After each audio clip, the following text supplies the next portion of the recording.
छत्रपती संभाजीनगरच्या जिल्हाधिकारीपदी दिलीप स्वामी यांची नियुक्ती करण्यात आली आहे।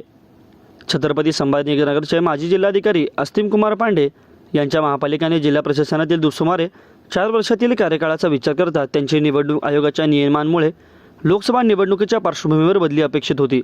सध्या पांडे प्रशासकीय प्रशिक्षणासाठी मसुरीला असून त्यांच्या जागेवर नियुक्तीच्या प्रतीक्षेत असलेले सोलापूर जिल्हा परिषदेचे माजी मुख्य कार्यकारी अधिकारी दिलीप स्वामी यांची बदली त्यांच्या जागी करण्यात आली आहे।